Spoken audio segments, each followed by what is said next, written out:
Olá, internauta que nos acompanha por meio do nosso site ou das nossas redes sociais.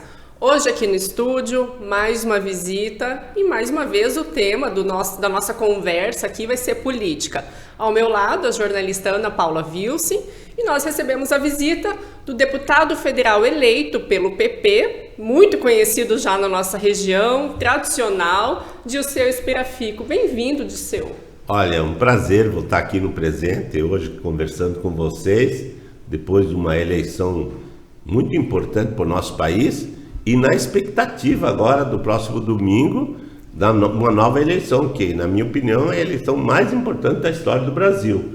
Então estamos aí numa expectativa muito grande nesse momento. Esperafico, já que você começou falando do segundo turno, né, que nós temos no domingo, o que se espera desse domingo, desse segundo turno? Como é que estão as suas expectativas? Bem, é um segundo turno diferente em toda a história do Brasil. É o segundo turno onde houve uma divisão de águas, onde que a esquerda se manifesta e a direita se manifesta, coisa que no passado não se observava isso no nosso país, em que existia assim, uma divisão entre esquerda e direita, existia um emaranhado de pessoas que não se definiam muito claramente. É a primeira vez na história que eu vejo a direita assumir o comando de uma campanha da forma que está assumindo, porque é de norte a sul do Brasil, diariamente tem gente trabalhando, fazendo reuniões, procurando conseguir mais alguns votos. Pelo contrário, a esquerda está mais silenciosa, trabalhando mais nos bastidores. Então eu estou vendo assim uma expectativa muito grande. Acredito sim que a evolução do grande trabalho que está sendo feito para a direita vai ter um resultado positivo. Mas hoje ainda é uma incógnita o resultado que pode ocorrer no próximo domingo. Já imagina-se que vai ser um resultado apertado? Não, de toda sorte, para qualquer lado vai ser um resultado muito apertado. E isso realmente vai deixar os ânimos mais acirrados ainda, porque todo mundo está na expectativa de receber um resultado positivo. Eu, por exemplo, quero ser bem honesto para você, eu tenho convicção que o Bolsonaro vai ser reeleito no próximo domingo.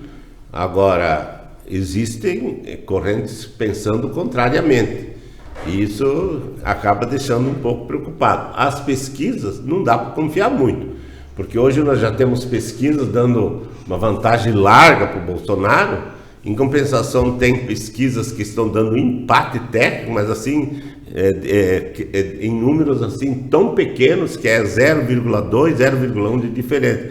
Então, essas eu acredito que sejam até as mais balizadas.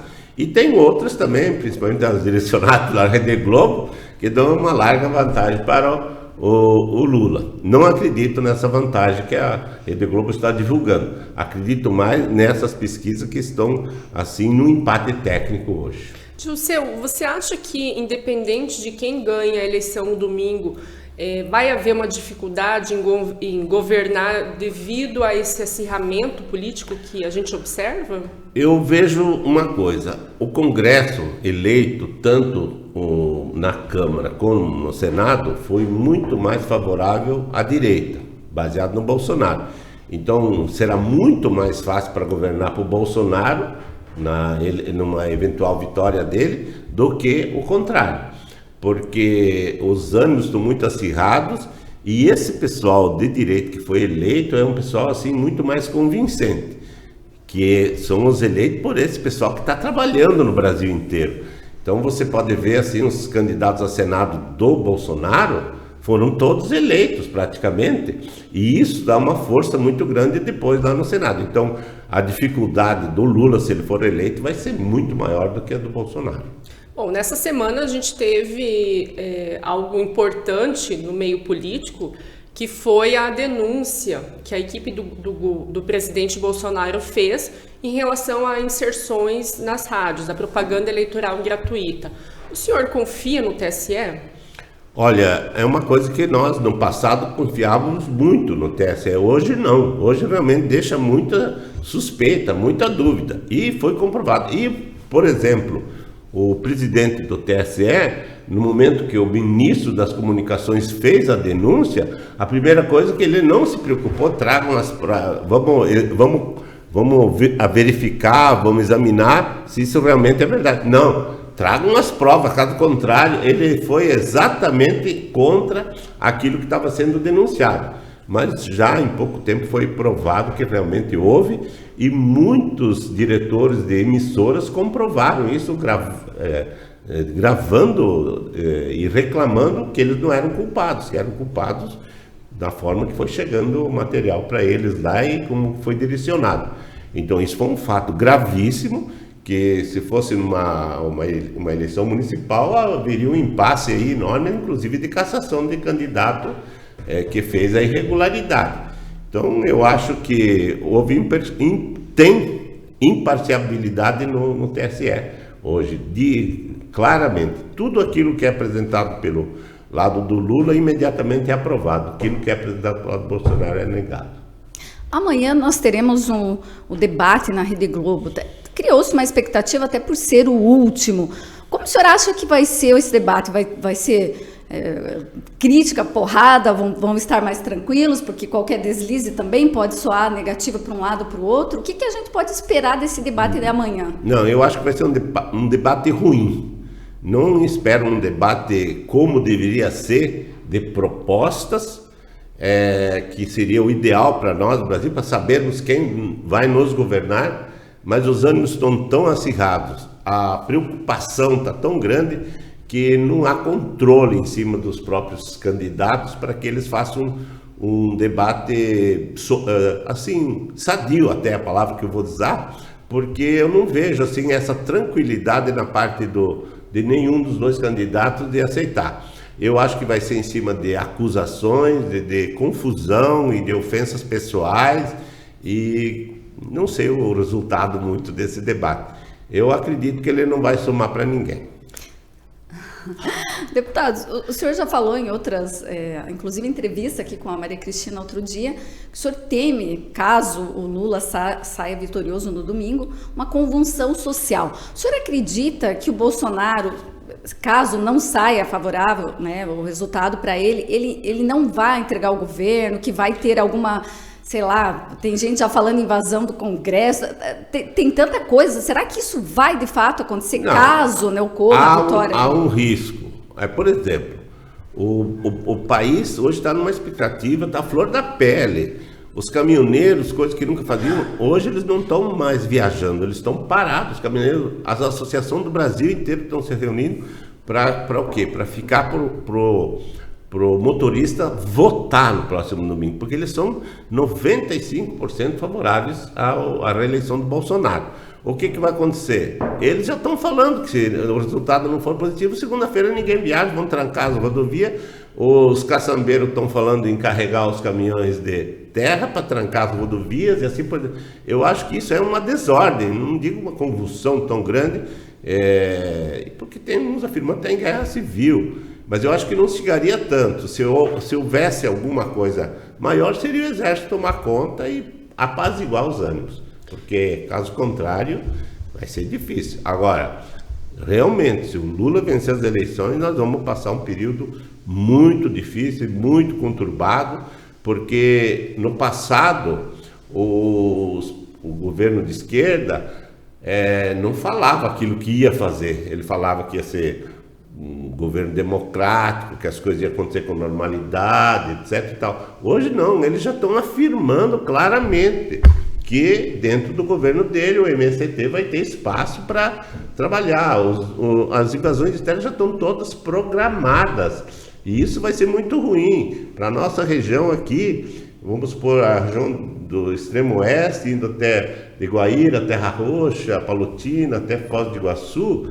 Haverá novas demarcações de áreas indígenas, acabando com a nossa região, com a nossa produção aqui do extremo oeste do Paraná, que não é uma realidade. A nossa realidade é produtiva, terras produtivas, os melhores agricultores. A nossa região é a melhor região do Brasil e acaba dando insegurança para quem é proprietário. Assim, a primeira coisa que todo mundo vai pensar é que vai perder o direito de propriedade. E isso é uma coisa muito grave. Então eu acho que vai dar confusão, sim.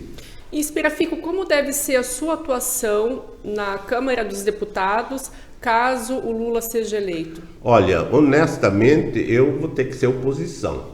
Eu não posso hoje, perante a sociedade, falar que eu vou ser um deputado lá, que vou me render ao trabalho de situação. O meu trabalho vai ser o mesmo, porque hoje muitos falam, mas como é que você vai conseguir recurso? Não existe. O pessoal de oposição tem o mesmo direito que o pessoal de situação. Então não significa que, porque eu vou conseguir recursos, que eu vou estar na base do governo. Eu não vou estar na base do governo. Por quê? Porque hoje o orçamento é impositivo, e sendo impositivo, o meu direito vai ser exercido. Como nesse mandato Bolsonaro, os petistas todos levaram os recursos da mesma forma que o pessoal da base. E isso foi feito no passado para dar segurança para a minoria, para a oposição, porque senão, se existisse essa possibilidade de só quem é base do governo produzir, acabaria inviabilizando muitas coisas. Então, quanto a trazer recursos, eu não me preocupo, eu vou ter o meu direito e o meu trabalho. Agora, aprovar tudo aquilo que o governo quiser apresentar, com certeza não, serei oposição. Eu já lhe fiz essa pergunta antes da eleição e volto a fazer novamente. Existe alguma chance do PP vir a apoiar um eventual governo do Lula? Eu creio que não, porque mudou muito. No passado, o Partido Progressista era muito atrelado na região Nordeste, principalmente a parte de esquerda. Nós tínhamos governadores do PT com o vice do PP. Isso nessa eleição não aconteceu mais. Já houve essa ruptura. Inclusive, um outro candidato do PP que se manifestou, foi no caso do Mato Grosso, candidato do PP apoiando a esquerda, o Lula, foi totalmente eliminado. Houve uma rejeição do partido total e acabou não sendo nem eleito, acabou sendo eleito de um outro partido que era apoiador do Bolsonaro. Então, eu não vejo assim que haja uma possibilidade do partido essa vez se entregar como acontecia no passado. Indiferente de quem ganhar, Lula ou Bolsonaro, o senhor acredita que vai ter um nome do Paraná que assuma algum cargo expressivo no governo federal, quem sabe até um ministério? Não, com certeza. Em qualquer um dos dois que ganhe haverá cargos.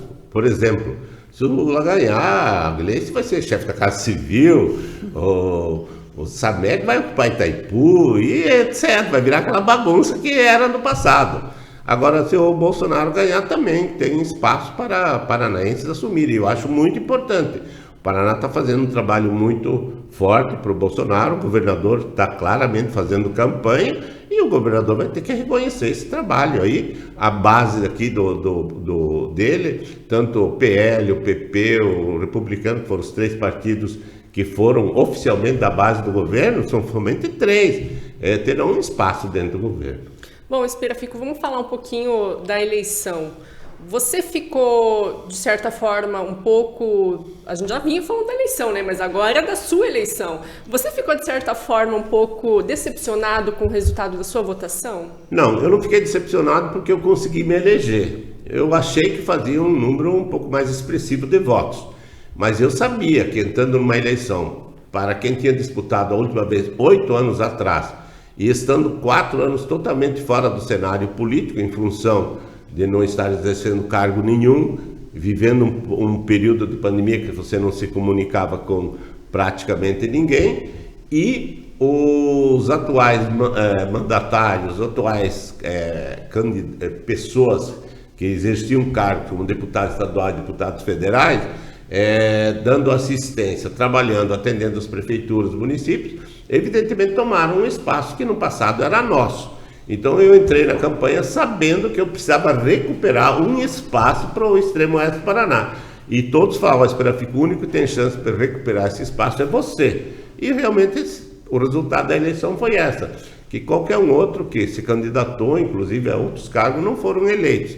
E eu, mesmo com uma votação menor do que todo mundo achava que eu fazia, eu consegui me eleger. Então, me elegi. Hoje eu vou reconstituir a minha base para que o extremo oeste do Paraná, eu falo extremo oeste, de Cascavel, Guaíra até Foz do Iguaçu, volte a ter sempre deputados, que no passado nós tínhamos bastante representatividade, hoje nós não tínhamos mais absolutamente. Com a morte dos gabinetes ficamos zerados.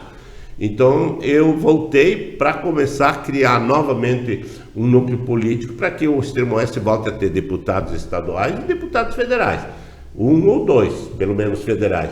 Então eu vou fazer um trabalho aí para que daqui a 4 anos o Extremo-Oeste volte a ter deputado federal novamente, que é muito importante para a nossa região. Talvez a população não avalie o quanto é diferente ter um deputado daqui ou um deputado de fora que atende aqui. Pega um exemplo muito claro. Quando o Schiavinato morreu, o Rossoni assumiu e todas as emendas que eram para o Oeste aqui evaporaram para outras regiões. A prova que ninguém se preocupa com a outra região, se preocupa em primeiro lugar com a sua. Evidentemente que tem deputados que trazem alguns benefícios para cá, mas pensando na próxima eleição, mas não trazem tudo aquilo que poderia ser trazido.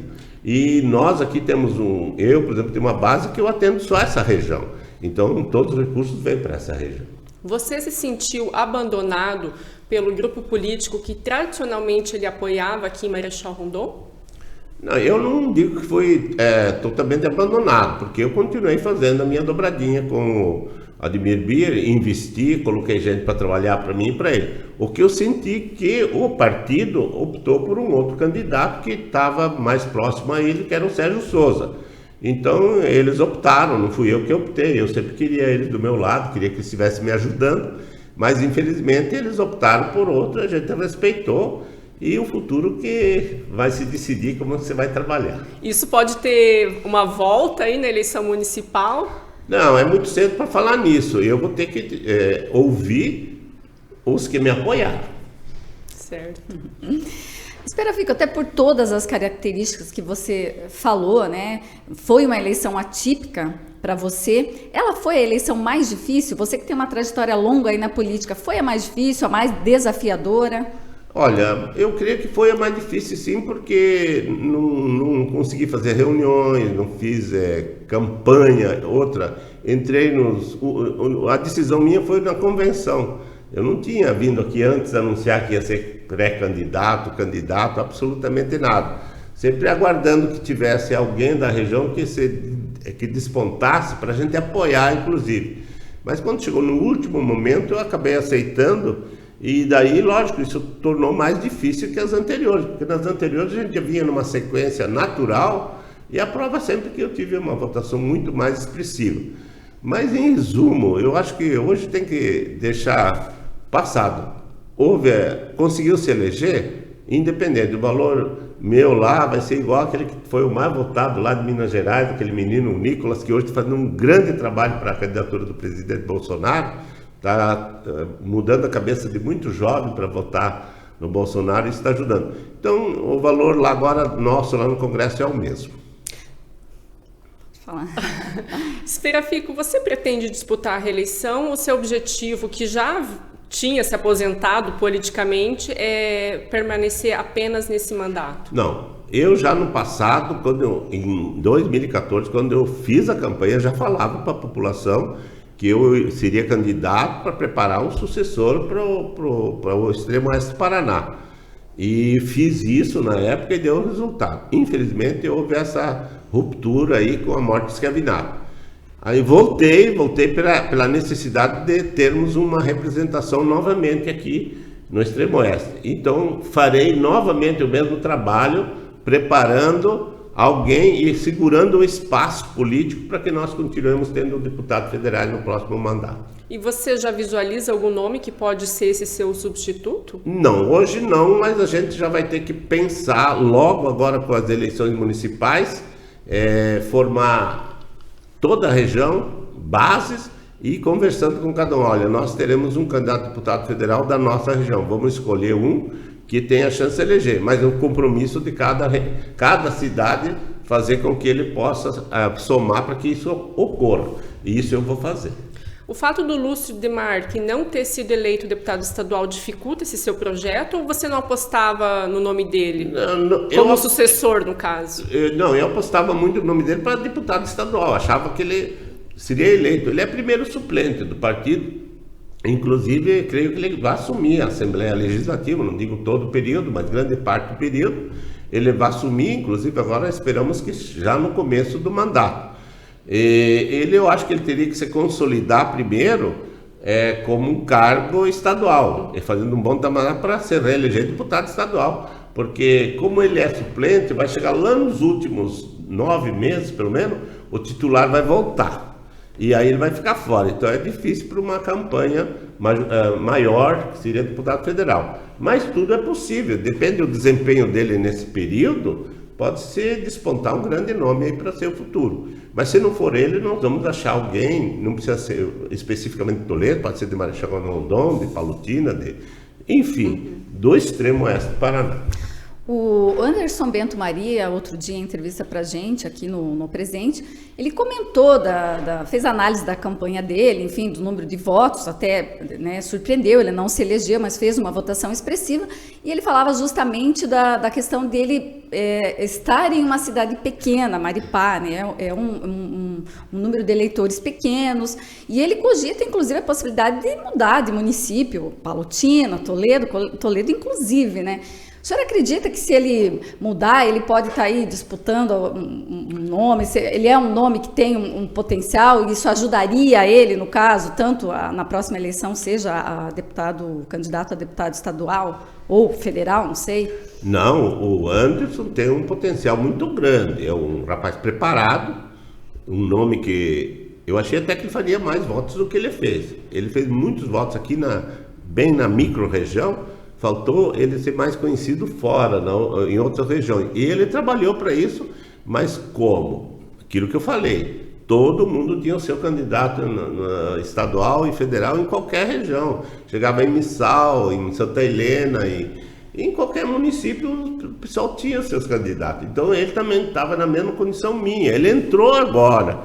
Agora ele entrou bem, ele fez uma boa votação, eu acho que tem que respeitar. Até não analisei em que grau ele está de suplente, mas ele é um nome que tem futuro, sim. Até pessoalmente falamos só por telefone, mas é uma pessoa que tem que ser aproveitada, possivelmente no governo, para que ele possa se projetar aí. Agora, quanto a esse detalhe de mudar de cidade, eu ainda não conversei com ele, não sei qual a intenção dele, mas evidentemente que se ele fosse candidato da cidade de Toledo, por exemplo, oficial lá do partido, ele faria muito mais votos, porque a cidade dele deu resultado para ele, mostrando que ele é competente, que ele é sério, que ele é um bom candidato. E eu acredito que foi uma projeção boa para o nome dele, e ele deve continuar aí ser candidato novamente na próxima eleição.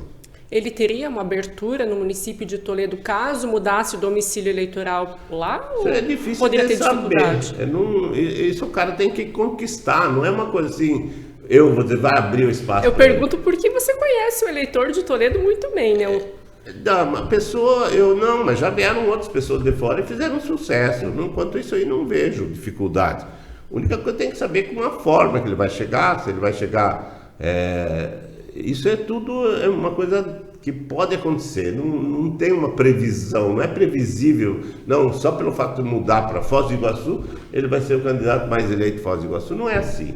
É questão de trabalho, é de conhecimento, é de o que vai apresentar, o que vai fazer, mas o que eu falo, o Anderson é um potencial muito bom para a política do Paraná.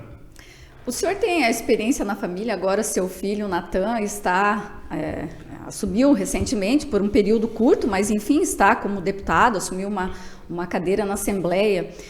Ele vai seguir o caminho do pai ou não? Ele concorreu em 2018, aí ficou assim, não se elegeu, mas ficou na suplência. E agora? Ele toma o gosto pela política ou não? Então, eu não conversei sobre esse assunto com ele. Agora ele está fazendo um belíssimo trabalho na Assembleia, entrou com vários projetos, já teve algum projeto aprovado, já está conseguindo alguns recursos na secretaria, ele está trabalhando como se tivesse sido eleito naquela época. Então essa experiência vai dar uma decisão pessoal para ele, se ele quer entrar na vida pública. É o momento que ele tem que decidir. Se ele quiser, ele tem que continuar fazendo esse trabalho durante os próximos 4 anos para ser candidato lá na frente, ou a estadual, ou a federal. Mas ele é um cara bem preparado. A prova que lá na Assembleia ele já entrou mostrando que ele é um deputado. Ele pode ser o seu sucessor, então? Se for a vontade dele e a sociedade e o grupo achar, pode ser, sim. Particularmente, o senhor gostaria que ele seguisse no caminho da política? Não sei, porque é uma coisa muito pessoal. Eu sei que na minha família O meu irmão, por exemplo, foi candidato uma vez, se elegeu deputado, não quis mais nem saber de concorrer novamente. Foi o Dilson, foi eleito pelo Mato Grosso do Sul e não quis. Então, ele, com essa experiência que ele está tendo agora, quando ele sair de lá, ele vai saber se ele quer ou não quer. Então, vai depender exclusivamente dele. Eu não vou interferir nem para sim e nem para não. Vamos falar do governo Ratinho, então. Ratinho eleito com um grande número expressivo, uma votação expressiva, o Paraná já vem nessa linha, não tem uma oposição, digamos assim, forte. O senhor acha que isso vai continuar assim no Paraná? A gente vai um dia surgir um outro nome que a gente vai ter também eleição acirrada por aqui? Bom, cada época é uma época. Essa época não teve nenhuma oposição ao Ratinho, ele concorreu somente com o PT.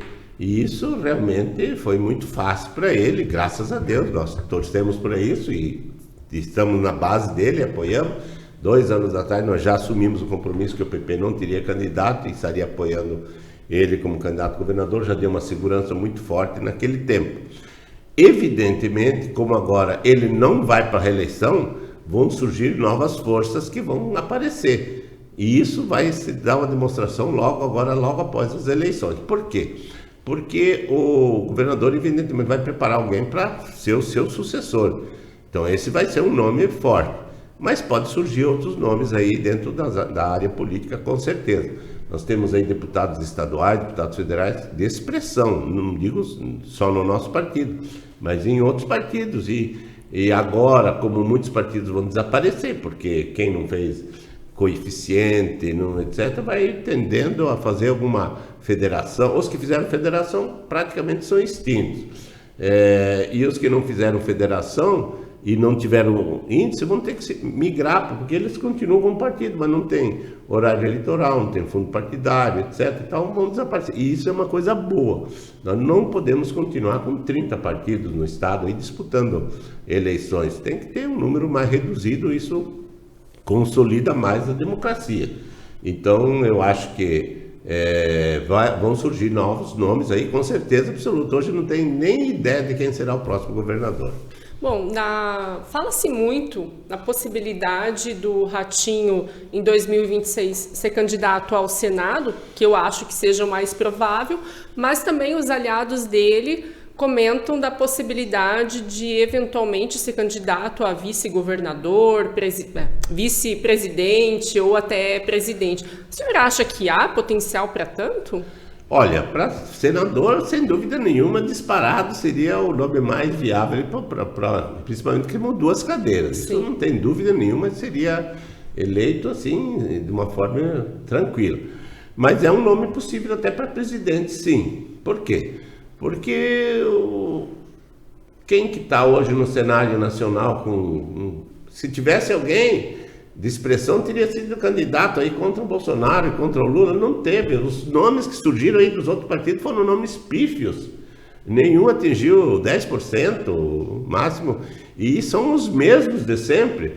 Então ele é um nome possível, sim. Se bem que eu vejo assim outros nomes que estão despontando agora no segundo turno. Quais? Como o São Paulo, aí, o Tarcísio, o governador de Minas Gerais, que se reelegeu em primeiro turno, inclusive por quê? Porque são colégios eleitorais muito mais fortes que o do Paraná. Mas eu vejo entre esses 3 nomes os 3 prováveis candidatos a presidente da República. O que esperar desse segundo governo Ratinho? Ele já anunciou que vai fazer trocas, ele tem nomes expressivos para encaixar aí como secretário. Vai ser a mesma linha? Você imagina que tem alguma surpresa mais expressiva aí em termos de condução, de gestão? Não, eu não vejo assim muita surpresa, não. Eu creio que ele vai fazer um mandato muito tranquilo. O estado do Paraná está muito equilibrado. Ele deve manter os principais cargos no comando, e aonde que ele viu que realmente podia melhorar, ele vai fazer a troca, sim, ele já falou isso, e eu acredito que o governo vai ser melhor no segundo mandato que no primeiro. O seu nome chegou a ser sondado para assumir um cargo no governo do Ratinho. Há alguma intenção em assumir? Não, eu pretendo continuar como deputado federal. Eu acho que nessa questão de eu formar uma base aqui para nós mantermos no futuro um candidato, um eleito deputado federal e forçar nós elegermos alguns, 1, 2, 3 deputados estaduais na região, há necessidade que eu fique como deputado federal, organizando a base e trazendo recursos para esses municípios. Então, eu não pretendo, assim, assumir nenhum cargo, nem no governo estadual e nem no governo federal. Eu gostaria de lhe perguntar, Esperafico, em relação à sua relação com o prefeito Márcio, já que hoje o PP faz parte do governo municipal. Já houve uma conversa entre vocês dois após a eleição, para haver um alinhamento e até a destinação de recursos no futuro? Não, a gente depois da eleição, todo mundo nós estamos aí na expectativa do segundo turno. Evidentemente que já me encontrei com ele antes da eleição, depois da eleição, sabia do compromisso dele com o candidato, o Evandro Roman, que infelizmente não se elegeu, e eu fui o mais votado aqui em Marechal Rondon dos eleitos. É lógico que a gente tem uma responsabilidade. Não tenho dificuldade nenhuma de ter um alinhamento com ele para apoiá-lo agora, nesse período que ele é candidato, e vamos ver, eu vou trabalhar com o nosso partido. Hoje o nosso partido está na base do governo Márcio, evidentemente eu vou ter que atendê-lo. E em relação à possível fusão que se discute no âmbito nacional, né, e obviamente atinge os estados e municípios, do PP com União Brasil, qual que é a sua opinião em relação a isso? Olha, eu não seria muito favorável, não, porque eu acho que o PP tem uma linha de conduta muito tranquila nos últimos anos, depois que se consolidou. E nunca foi trazendo deputados, sempre elegendo. Somos uma bancada sempre forte. Desde as 3 últimas legislaturas, nós sempre estamos aí entre os 3 primeiros partidos do Congresso Nacional. Isso mostra que realmente é um partido consolidado. Agora, se houver a fusão, com certeza absoluta, muitos vão cair fora, e eu acho que vai dar uma expurgada e uma alinhada. Eu não sei bem qual vai ser a nossa decisão. Mas a única coisa é que nós aqui no Paraná somos mais fortes do que o União Brasil. Então nós queremos tomar conta do espaço. E dependendo do resultado, há alguma possibilidade de você sair do partido? Olha, eu nunca saí de um partido. Eu me filiei lá antes da minha primeira eleição, aliás, muitos anos antes, no tempo mesmo quando eu era candidato, eu era filiado nesses partidos. Então eu não pretendo sair do partido. Mais alguma pergunta, Ana? Acho que é isso. É isso? Esperafico, eu gostaria de agradecer imensamente, mais uma vez, a sua visita, a sua disposição em vir até Marechal para conceder entrevista, fazer esse bate-papo conosco aqui. Eu que agradeço, Cristina, e a você também, porque é um bate-papo informal e honesto. Nós aqui não precisamos inventar nada e tá. E eu pretendo voltar aqui depois do segundo turno, com qualquer resultado que houver, para que a gente possa deixar a sociedade mais informada daquilo que nós pretendemos fazer e o que vamos fazer. Então, nesse sentido, eu quero agradecer essa oportunidade e dizer que domingo é muito importante, minha gente. Vamos juntos. Eu posso dizer que eu sou Bolsonaro, vou 22, e gostaria que 100% viesse conosco para que o meu trabalho como deputado federal para a nossa região seja mais frutífero e seja mais fácil. Muito obrigado. A gente espera ver você muitas vezes aqui em Marechal, depois da sua posse, com a sua atuação como deputado. Pessoal, muito obrigada a vocês que nos acompanham e até mais.